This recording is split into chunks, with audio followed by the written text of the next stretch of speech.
வணக்கம் நண்பா. கவர்மெண்ட்ல இருந்து டாக்ஸ் ரிடக்ஷன் பண்ணி இருக்காங்க, சப்சிடி கொடுக்குறாங்க, கம்பெனி தரப்புல இருந்து ஃப்ரீ சார்ஜிங் கொடுக்குறாங்க, சர்வீஸை நாங்க ஃப்ரீயா பண்ணி கொடுக்குறோம், வாரண்டி கொடுக்குறோம் இப்படின்னு சொல்லிட்டு எல்லா விஷயத்தை கொடுத்தாலுமே ஈவி பக்கம் ஏன் அவ்வளவு மக்கள் வந்து போக மாட்டேங்கிறாங்க? சேல்ஸ் டவுன் ஆயிட்டே இருக்குது அப்படிங்கிற ரீசன் உங்களுக்கு தெரியுமா? அந்த எல்லா ரீசனையும் தான் இன்னைக்கான வீடியோல நம்ம லிஸ்ட் அவுட் பண்ணிருக்கோம். அதுல நம்ம ஃபர்ஸ்டா பார்க்க போறது இந்த ரேஞ்சை பத்தின இருக்கிற ஒரு பயம் தான். ஒரு கார் நம்ம வாங்க போறோம் அப்படின்னா அந்த காருக்கு கிளைம்டு ரேஞ்ச் 300 கிலோமீட்டர்ஸா இருக்கும். ஆனா ரியல் டைம்ல ஓட்டும் போது ஏசி யூஸ் பண்றோம், பவர் மோட்ல போட்டு மாத்தி ஓட்டுறோம், இந்த மாதிரி டைம்ல அதோட மைலேஜ் அப்படிங்கிறது பயங்கரமா டிராப் ஆகுது. இந்த மாதிரி டிராப் ஆகும்போது என்ன ப்ராப்ளம் நிறைய பேர் ஃபேஸ் பண்றாங்கன்னா, வண்டி வெளியில எடுத்துட்டு போகும்போது பாதியில நின்றுச்சுன்னா என்ன பண்றது, அந்த இடத்துல நம்ம என்னதான் பண்றது அப்படிங்கிற சிச்சுவேஷன் நிறைய பேருக்கு இருக்குது. ப்ராப்பரான இன்ஃப்ராஸ்ட்ரக்சர் இல்லாத கூட இங்க மிகப்பெரிய ப்ராப்ளமா இருக்குது. சோ இந்த ரேஞ்ச் அப்படிங்கிறது கம்பெனி கிளைம் பண்றது ரியல் டைம் மைலேஜா கிளைம் பண்ணாங்கன்னா கொஞ்சம் நல்லா இருக்கும் அப்படிங்கறத நான் எதிர்பார்க்கிறேன். ரெண்டாவது முக்கியமான விஷயம் சார்ஜிங் ஸ்டேஷன்ஸ் தான். சார்ஜிங் ஸ்டேஷன்ஸ் அப்படின்னு பார்க்கும்போது சிட்டி ஓரியன்டா நம்ம ஈவி கார் எடுக்கிறோம்னா பிரச்சனை கிடையாது. பக்கத்திலேயே நிறைய சார்ஜிங் ஸ்டேஷன்ஸ் இருக்குது, நம்ம சார்ஜ் பண்ணிக்கலாம். ஒரு டயர் 2 டயர் 3 டவுன்ஸ்ல எல்லாத்துலயும் நம்ம வந்து இந்த ஈவி கார்கள் ஈவி ஸ்கூட்டர்ல யூஸ் பண்ணோம்னா மோஸ்ட்லி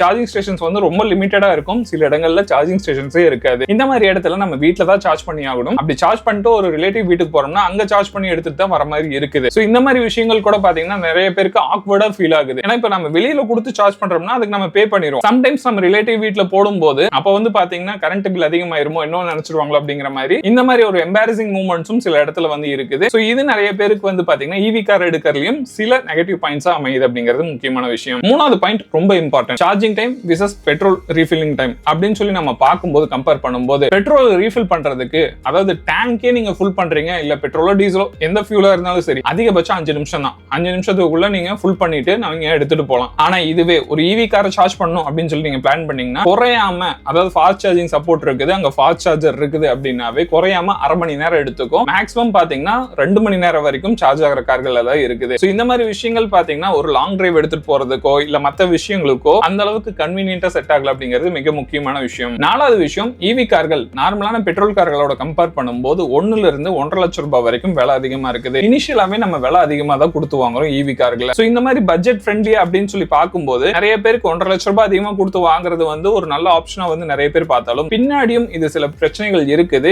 இனிஷியலா இந்த காஸ்ட் டிஃபரன்ஸ் இருக்கு இல்ல, இதை வந்து கம்ப்ளீட்டா வந்து குறைச்சாங்கன்னா தான் நிறைய இடத்துல ஈவி கார்கள் எடுக்கிறதுக்கு மக்கள் யோசிப்பாங்க அப்படிங்கறத நான் நினைக்கிறேன். அஞ்சாவது விஷயம், பேட்டரி ரீப்ளேஸ்மெண்ட். ஈவி கார்களை பொறுத்த வரைக்கும் அவ்வளோ பெரிய சர்வீஸ் எல்லாம் கிடையாது அப்படின்னு சொன்னோம்னாலும் பேட்டரிக்கான வாரண்டி அப்படின்னு பார்க்கும்போது சில கம்பெனிகள் 5 வருஷம் வரைக்கும் கொடுக்குறாங்க, சில கம்பெனிகள் 10 வருஷம் வரைக்கும் சில எக்ஸ்டெண்டட் வாரண்டி வந்து கொடுக்குறாங்க. அந்த அளவுக்கு எல்லாம் கொடுக்கறதுல 10 வருஷம் கொடுக்கறதுல 6 வருஷம் 7 வருஷம் வரைக்கும் பேட்டரிக்கான வாரண்டி கொடுக்குறாங்க. எக்ஸாம்பிளுக்கு டாடா டியாகோ ஈவி வந்து நம்ம எடுத்துக்கலாம். அந்த காருக்கு நம்ம ஒரு 5 வருஷம் கழிச்சு பேட்டரியை மாத்திரம் அப்படின்னு சொல்லி நம்ம மாத்தும் போது கிட்டத்தட்ட 3.5 லட்சம் ரூபாய் கொடுத்து பேட்டரி மாத்த வேண்டியதா இருக்கும். இப்ப இருக்கிற காஸ்ட்டுக்கு வந்து நான் சொல்றேன், அதுக்கு பேட்டரி மாத்தும் போது அப்போ வந்து 5 வருஷம் போகும்போது ஒன்னு பேட்டரியோட விலை ஏறி இருக்கலாம், இல்ல பேட்டரி வந்து அதிகமா இது பண்றாங்க அப்படின்னு சொல்லிட்டு அதோட விலை வந்து குறைஞ்சிருக்கலாம். அது எக்ஸாக்டா தெரியாது. இன்னைக்கான பிரைஸ் அப்படின்னு பார்க்கும்போது டாடா டியாகோக்கு நம்ம பேட்டரி மாத்திரம், அதாவது 19 கிலோவாட் பேட்டரி இல்ல 24 கிலோவாட் பேட்டரி மாத்திரக்கே நமக்கு 3.5 லட்சம் ரூபாய் வரைக்கும் சாலிடா ஆயிரும். சோ இந்த மாதிரி பிரச்சனையும் இந்த இடத்துல முக்கியமான கன்சர்னாவே நிறைய பேர் பாக்குறாங்க. ஆறாவது பாயிண்ட் ரொம்ப ரொம்ப இம்பார்ட்டன்டான பாயிண்ட், மெக்கானிக். ஆக்சுவலா இப்போ ஒரு ஐசி இன்ஜின் காரா இருக்குது, ஒரு ஸ்டார்டிங் ட்ரபிள் இருக்குது, இல்ல ஏதாவது ஒரு பிரச்சனை இருக்குன்னா இப்ப நம்ம எங்கயாவது வெளியில போயிட்டு இருக்கோம், பக்கத்துல இருக்க லோக்கல் மெக்கானிக்ல வந்து கொடுத்து நம்ம அதை வந்து ரெடி பண்ணிக்க முடியும்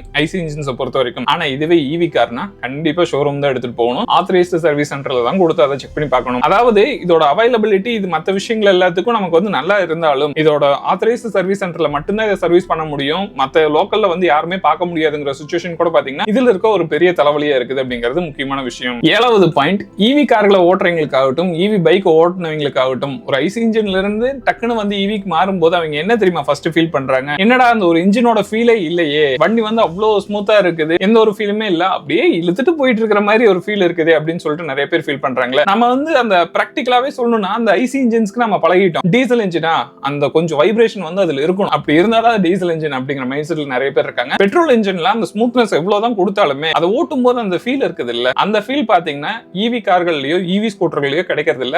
இந்த ஃபீல்காக பார்த்தும் ஈவி கார்கள் போகாம இருக்கிறவங்களும் நிறைய பேர் இருக்காங்க. எட்டாவது பாயிண்ட், ரீசேல் வேல்யூ தான். ஒரு ஈவி காருக்கான ரீசேல் வேல்யூ அப்படிங்கிறது இன்னுமே அந்த கிளாரிட்டி யாருக்குமே தெளிவா இல்ல. ஈவி கார்களுக்கு வந்து நல்ல ரீசேல் வேல்யூ இருக்குதா அப்படின்னு சொல்லி கேட்டீங்கன்னா அங்க ஒரு மிகப்பெரிய பாயிண்ட் இருக்குது. இப்ப 5 வருஷம் ஆச்சு நீங்க காரை விற்க போறீங்க அப்படின்னா பேட்டரியோட கண்டிஷன் எப்படி இருக்குதுன்னா ஃபர்ஸ்ட் பாப்பாங்க, பேட்டரியோட கண்டிஷன் எப்படி இருக்கு, மோட்டரோட கண்டிஷன் எப்படி இருக்குது, பேட்டரி சேஞ்ச் பண்ற மாதிரி இருந்துச்சுன்னா இப்ப நான் டாடா டியாகோ ஈவிக்கே பாத்தீங்கன்னா 3.5 லட்சம் ரூபாய் வரைக்கும் ஆகும்னு சொன்னேன். யோசிச்சு பாருங்க, அதுவே நெக்ஸான் ஈவியா இருக்குது இல்ல பெரிய பேட்டரி இருக்கிற காரா இருந்துச்சுன்னா அதோட காஸ்ட் எங்கேயோ போயிருக்கும். அப்போ வந்து ரீசேல் வேல்யூ அப்படிங்கிறது அப்படிங்கிறது பயங்கரமா அடிப்படும் அப்படிங்கிறது மிக முக்கியமான விஷயம். ரீசேல் வேல்யூ அப்படிங்கிறது நம்ம மக்களை பொறுத்த வரைக்கும் ரொம்ப ரொம்ப ஒரு முக்கியமான பாயிண்ட். ஈவி கார்களுக்கு அவ்வளவு பெரிய ரீசேல் வேல்யூ இல்ல அப்படிங்கிறது தான் மார்க்கெட்ல நிறைய பேர் ஈவி கார்களை தவிர்க்கிறதுக்கு முக்கியமான காரணமா இருக்கு. லாஸ்ட் பாயிண்ட், இப்ப வந்து நான் சிட்டில தான் இருக்கிறேன், சிட்டில இருக்கிறேன், நானா அபார்ட்மெண்ட்ல இருக்கிறேன் அப்படின்னு சொல்லி நீங்க நினைச்சிட்டு இருந்தீங்கன்னா அங்க சார்ஜ் பண்றதுக்கு உங்களுக்கு என்ன ஆப்ஷன் இருக்கு? அது இங்க ஒரு பெரிய பிரச்சனை இல்ல. அபார்ட்மெண்ட்ல இப்ப நான் வீட்ல இருக்கிறேன், நான் வீட்ல இருக்கிற கரண்ட்ல நான் சார்ஜ் பண்ணணும்னு நினைச்சீங்கன்னா கூட பார்க்கிங்க்கு நீங்க உங்க வீட்டோட கரண்ட்டை கொண்டு வரதுக்கு அதுக்கு தனியா செலவு பண்ணணும். அதுக்கு அந்த மேனேஜ்மெண்ட் ஒத்துக்குறாங்களா அப்படிங்கிறது இங்க மிகப்பெரிய தலைவலியா இருக்குது. ரெண்டாவது முக்கியமான விஷயம், சிட்டில இருந்துட்டு நான் அடிக்கடி வெளியில சார்ஜ் போடுற மாதிரி இருந்துச்சுன்னா அதுவும் எனக்கு பாத்தீங்கன்னா காஸ்ட் எஃபிஷியன்டாவே இருக்காது. ஈவி கார் எடுத்தது வேஸ்ட் தான் அப்படிங்கிற மாதிரி தான் நிறைய பேர் சொல்லிட்டு இருக்காங்க. இந்த மாதிரி இன்ஃப்ராஸ்ட்ரக்சர்லயும் சில ப்ராப்ளம்ஸ் வந்து இருக்குது அப்படிங்கிறது தான் உண்மை. இது எல்லாத்தையும் டெவலப் பண்ணி மார்க்கெட்டுக்கு ஈவி வந்து இன்னும் R&D பண்ணி மார்க்கெட்டுக்கு கொண்டு வந்தாங்கன்னா தான் நம்ம மார்க்கெட்ல சக்சஸ் பண்ண முடியும். ஏன்னா ஐசி இன்ஜின்ஸ் அப்படிங்கிறது பாத்தீங்கன்னா நீங்க சொல்ற மாதிரி பொல்யூஷன் தான், அதுல நான் எந்த ஒரு டவுட்டும் சொல்லல. ஐசி இன்ஜின்ஸை கம்பேர் பண்ணும்போது ஈவி கார்கள் அதுக்கு மாற்றுன்னு சொல்லி எடுத்துட்டு வரும்போது அதுக்கேற்ற அளவுக்கு நீங்க சப்சிடி அதுக்கப்புறம் மற்ற விஷயங்களை கொடுத்தாலும் மக்கள் அதை உபயோகப்படுத்துற அளவுக்கு அதை நீங்க டெவலப் பண்ணி கொடுத்தீங்கன்னா மட்டும்தான் மார்க்கெட்ல அது ஹிட் ஆகும் அப்படிங்கறத நான் சொல்லுவேன். ஓகே நண்பா, இந்த வீடியோ அவ்வளவுதான்.